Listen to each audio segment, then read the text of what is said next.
प्रश्न किया जाता है। विषय है आचार और अनाचार। सत्यार्थ प्रकाश के 10वें समुल्लास से लिया जाता है। प्रश्न पूछ रहे हैं, सखरी और निखरी क्या होता है? सखरी जो जल आदि में अन्न पकाए जाते और जो घी दूध में पकाते हैं वह निखरी अर्थात चोखी। यह भी इन धूर्तों का चलाया हुआ पाखंड है, क्योंकि जिसमें घी दूध अधिक लगे उसको खाने में स्वाद और उदर में चिकना पदार्थ अधिक जावे, इसलिए यह प्रपंच रचा है।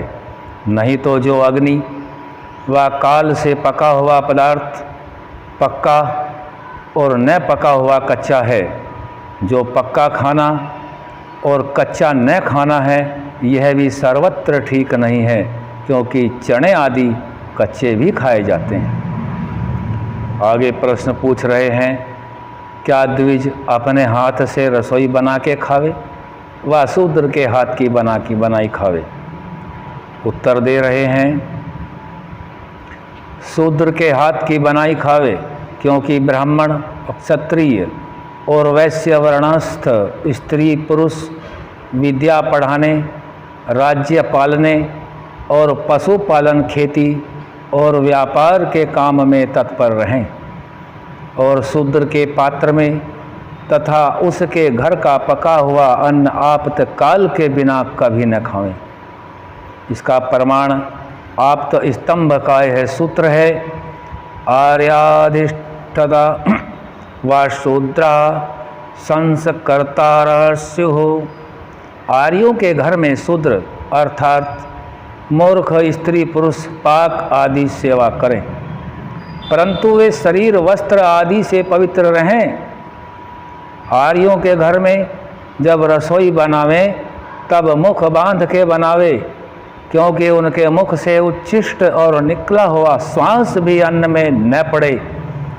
8वें दिन और नख छेदन करावे, स्नान करके पाक बनाया करें। आर्यों को खिला के खुद आप खाएं। फिर प्रश्न किया जा रहा है, क्या शूद्र के छुए अन्न पके अन्न के खाने में दोष लगते हैं, तो उसके हाथ का बनाया कैसे खा सकते हैं? स्वामी जी इसका उत्तर दे रहे हैं, यह बात कपोल कल्पित झूठी है। जिन्होंने गुड़, चीनी, घी, दूध, पिसान, साग, फल मूल खाया, उन्होंने जानो सब जगत भर के हाथ का बनाया और उच्छिष्ट भी खा लिया। क्योंकि जब शूद्र, भंगी, मुसलमान आदि ईसाई लोग खेतों से ईख को छीलते, काटते, पील कर रस निकालते हैं, तब मलमूत्र उत्सर्ग करके उन्हीं बिना धोए हाथों से छूते, उठाते, धरते और आधा साँठा चूस के पी के, आधा रस पी के आधा उसी में डाल देते हैं, और रस पकाते समय उसमें रोटी भी पकाकर खाते हैं। जब चीनी बनाते हैं तब पुराने जूते जिसकी तले में विष्ठा मूत्र गोबर धूली लगी रहती है, उन्हीं जूतों से उसको रगड़ते हैं। दूध में अपने घर के उच्छिष्ट पात्रों का जल डालते, उसी में धृत आदि रखते, और आटा पीसते समय भी वैसे ही उच्छिष्ट हाथों से उठाते, और पसीना भी आटे में टपकता जाता है इत्यादि। और फल मूल कंद में भी ऐसी ही लीला होती है। जब इन पदार्थों को खाया तो जानो सबके हाथ का खा लिया। फिर प्रश्न करते हैं, फल मूल कंद और रस इत्यादि अदृष्ट में दोष नहीं मानते? उत्तर, अच्छा तो भंगी मुसलमान अपने हाथों से दूसरे स्थान में बनाकर तुमको आके देवें तो खा लोगे या नहीं? जो कहो नहीं तो अदृष्ट में भी दोष है। हाँ, मुसलमान, ईसाई आदि मध्य मांसाहारियों के हाथ के खाने में आर्यों को भी मद्य मांस आदि खाना पीना अपराध पीछे लग पड़ता है, परंतु आपस में आर्यों का एक भोजन होने में कोई भी दोष नहीं दिखता। जब तक एक मत, एक हानि लाभ, एक सुख दुख परस्पर न माने, तब तक उन्नति होना बहुत कठिन है। परंतु केवल खाना पीना ही एक होने से सुधार नहीं हो सकता, किंतु जब तक बुरी बातें नहीं छोड़ते और अच्छी बातें नहीं करते, तब तक बढ़ती के बदले हानि होती है।